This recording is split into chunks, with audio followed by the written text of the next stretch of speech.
Привет, как дела? How are you guys going? Today we are having a look at the IS-3A, arguably the first in the controversial tanks introduced into the world of tanks within the last couple of years.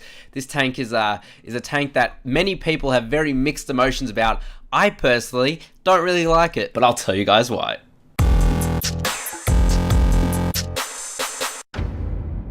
As always, we're going to start off with the history of the tank, then we're going to have a look at the top 3 and the bottom 3 quirks of this tank, moving into the brand score, then we're going to watch a replay, and I'm going to give you my final thoughts on this tank and whether or not you guys should buy it when it comes into the gaming store next. So guys, getting straight onto the history of the tank, in 1956 to 1957, the Military Armed Forces Academy developed a speculative design for a new loading system on the IS-3 and T-10 heavy tanks. Now, the IS-3 variant featured a double row ammo rack with an automatic loading system, hence the name IS-3A. A was actually means automated, and when they were going to introduce this tank into World of Tanks, it used to be called the IS-3A, I think automated or auto loader, but that was changed to A because they didn't want to get it confused, because this tank is not an auto loader, guys. But anyway, the crew was reduced to only 3 members: the commander, the gunner, and the driver. And the turret was actually redesigned in order to accommodate the new loading system. And the vehicle did, guys, only exist in blueprints. However, that's better than being a completely made up tank, I suppose. Now let's get on to the top 3 and the bottom 3 quirks of this tank. Now, the top 3 quirks of this tank is that it has a very, very fast shell velocity of 1400 meters per second using the APCR rounds, which are its rounds as standard. So that's really, really good, guys. It means you don't even really have to lead your shots. They pretty much go straight where you want them to go. Also, it has better DPM than the standard IS-3, which already has a pretty decent DPM, so you don't have to worry too much about the firing rate of this tank. It does fire its rounds pretty damn quickly. And also, guys, it has very decent penetration using its standard rounds, but we will get onto exactly what that is when we look at the brand score. Now, having a look at the bottom 3 quirks of this tank, well, it has very, very lackluster mobility, and I'm talking about, guys, this tank is so slow, and it's just so frustratingly slow. You would expect it to be kind of fast considering it is an IS-3 based tank, but no, it is really, really slow. In fact, it's probably comparable to super heavy tank kind of mobility, and although it has a good top speed, guys, getting there is a pain in the goddamn ass. Now, also, guys, it has insanely horrific gun handling. I'm talking about like really, really bad. You might as well be driving a KV2. You pretty much have the same kind of accuracy there, which is really insane. And also, it's got poor crew training because it only got 3 crew members. Most Russian tanks, in fact all Russian heavy tanks, will have at least 4 crew members or more, and this only has 3, so it's really not a great crew trainer. Now, onto the brand score of this tank, we can see that its DPM is exactly 2000, giving it a 6 out of 10. Penetration wise, this tank has 221 millimeters of penetration, giving it a 6 out of 10. Gun handling wise, the shown dispersion value of this tank is 0.46, giving it a 2 out of 5, while the hidden dispersion value average is 0.227, giving it another 3 out of 5. Aiming time wise, the aiming time of this tank is 3.4 seconds, giving it a 5 out of 10.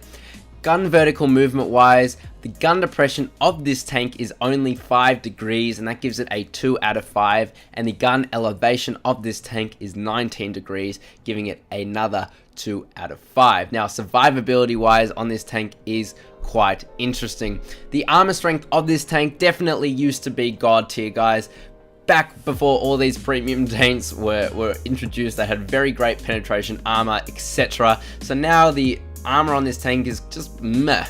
Yes, the turret armor is still very good, but it is actually worse than the standard IS-3 with its top turret, and hull armor wise it's exactly the same as the IS-3. But let's have a look at the armor schematics in an armor viewer, and we'll see exactly how well the armor really does perform. So having a look here, we can see that the front hull armor goes anywhere between about 180 to about 220. It does also have, if you can see on the visual model, if it decides to load up, it's got these 2 track areas here, and these are actually modeled into the tank's armor model, so you get about 20 more millimeters of armor, which is pretty good. It means you'll get to bounce some shots here.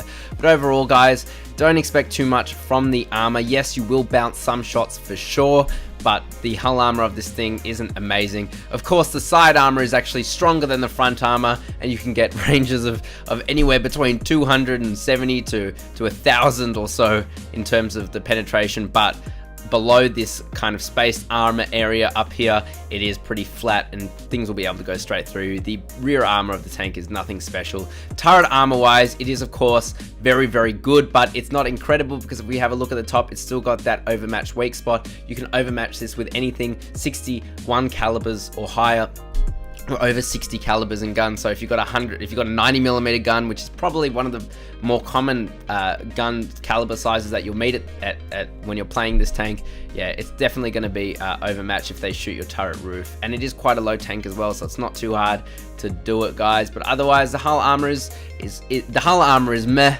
but the turret armor is really, really good. So guys, for that reason, I'm giving this tank a 7 out of 10. Yes, it's got pretty good armor, but it's certainly beaten by many other tanks. For example, the Defender, the T26E5 Patriot. You might notice a trend here. I'm talking about very overpowered tanks. Now, mobility wise, this tank has a power to weight ratio of 10.61, giving it a 2 out of 5, while the average traverse speed of the tank is 24, giving it another 2 out of 5.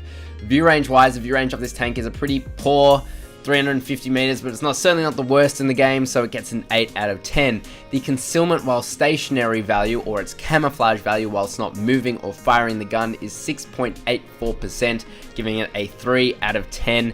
And the value of this tank, what is my thoughts on the value of the tank? Well, to me, this tank is not a valuable tank at all. It is an expensive tank to play in terms of its ammo cost. It is a really poor crew trainer, and there are just so many better options out there if you want even specifically a Soviet Tier 8 heavy tank. For example, the Object 252U, or the Defender version of it, is just so much better than this tank. You might as well get that over this tank. So value wise, guys, I'm giving this tank a pretty low 4 out of 10 for value as it currently stands. It's just a frustrating tank to play, very expensive to purchase, and yeah, just not great overall. So as such, guys, the final brand score of this tank is a pretty low 51 out of 100, which might even be the lowest I've ever given a tank.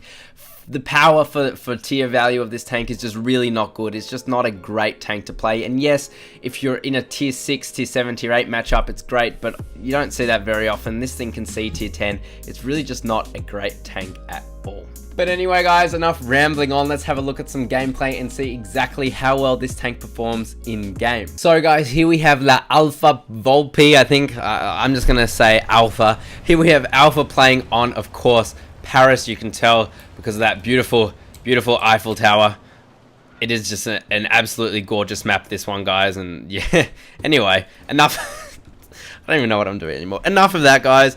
Here we are playing on Paris with Alpha here. He is, of course, in his IS-3A, and he's a pretty good player, and you can tell because he's got 2 marks of excellence on his tank, so you know that he does connect his shots, even though this tank has such horrific accuracy. Also, you can see he doesn't have too many premium rounds, which is a good thing to see, and that is because it does have very good penetration on its standard rounds of 221 millimeters. You don't have to worry too much unless you're coming up against tier 10 heavies, but even then, nothing can destroy tier 10 heavies. They're pretty much indestructible now.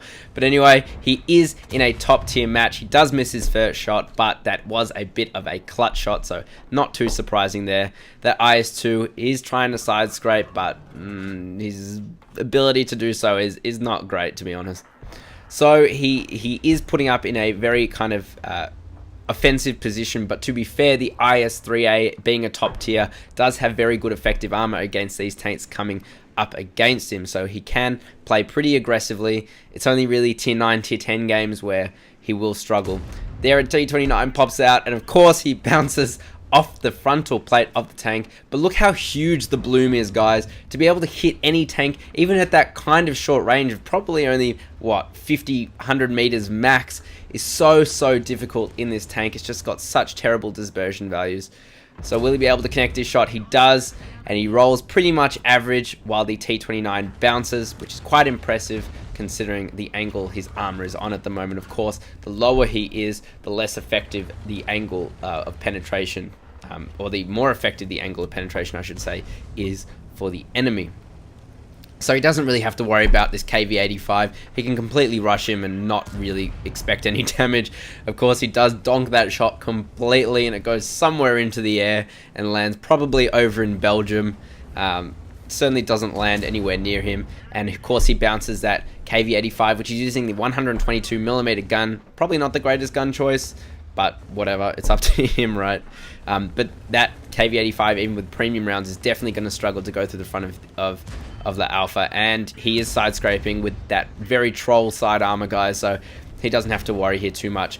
But if you have a look at the scores right now, in fact, let's pause that for a moment, because here we have a Type 58 that's come over to try and destroy him and land on top of him, but he misses and he falls over there. So that's pretty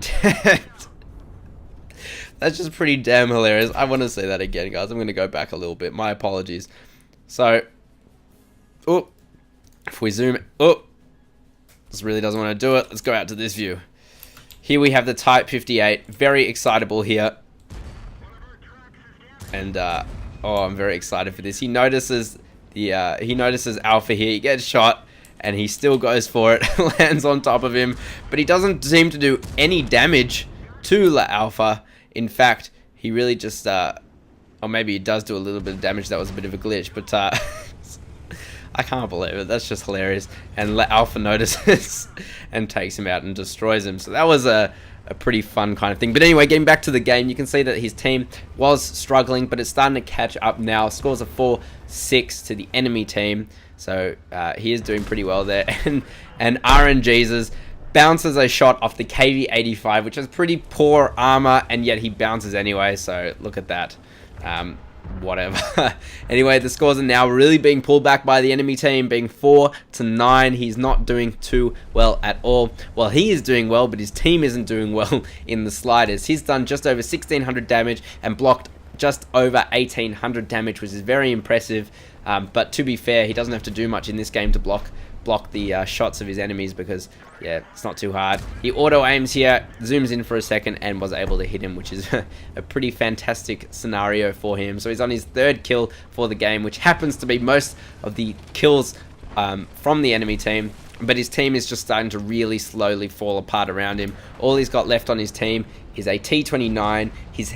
The VK3601H was taken out, and also a Hellcat. The Hellcat is on full health, but honestly, against tier 8 tanks, he's not going to be able to do too much. He spots that IS-2, which I believe was the one he was fighting earlier, and he bounces off the turret roof. How does he bounce off the turret roof with 221mm of penetration? I'll never know, but he does anyway. And now he's got to fight against a Jagdpanzer 88, as well as being hit in the flank by a Dicker Max. He has to be very, very careful here indeed. Very, very careful. I'm surprised he went straight through the front of that Jagdtiger 88, but I guess it goes to show what the Jagdtiger 88 armor is like now, guys. It's just not very great, especially against anything above, I guess, 200mm, and at that kind of angle as well. Remember about the effective penetration angles. It becomes a lot easier to penetrate something when it's completely flat, and I guess that's the kind of angle that it was pretty much on.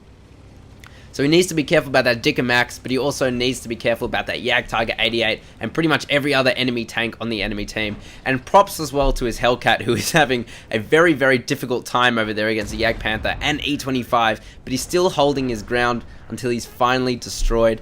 That IS-2 tries to take a shot at him and misses. That Jagdtiger, unless it's firing premium rounds, might actually struggle to get through the front of his armor. It'll have a 50-50 chance with about 200mm of penetration. Of course, he misses. That IS-2 is he's getting very excited there, and here we can see that Alpha does take out that Jagdtiger 88, but he has to be careful as well, guys. Look at his armor penetration. Also, really stupid move by the E25 there. In the space of a minute, guys, he takes out the Jagdtiger 88, the E25, and the IS-2. So he's doing very well indeed, but he is being surrounded by full health enemy tanks. He misses the shot on that M44, and that's what I'm talking about, guys. The dispersion of this tank, you might as well be driving a KV2. It is just that bad. In fact, the KV-2 probably has a better time in hitting tanks than this tank does, or at least it certainly feels like it, that's for sure. But look at this guy, he's on his 7th kill, and he's doing something very, very smart here as well. Remember how I was saying the turret armor is very, very strong, but the hull armor is quite weak. He was using that tank to go hull down and be able to spot his enemies, but he decides to go forward anyway.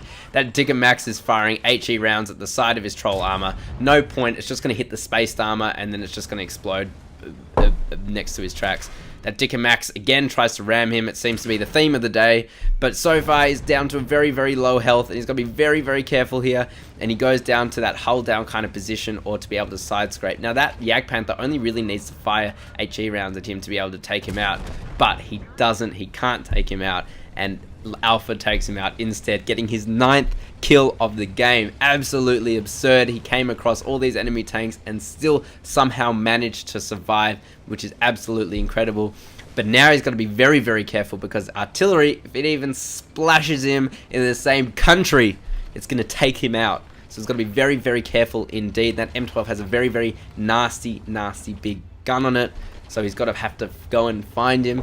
And it's either that or Cap, but he's got so long he can find him, and he does find him. He finds him very easily, spots him by proximity, with him being 50 meters of that M12.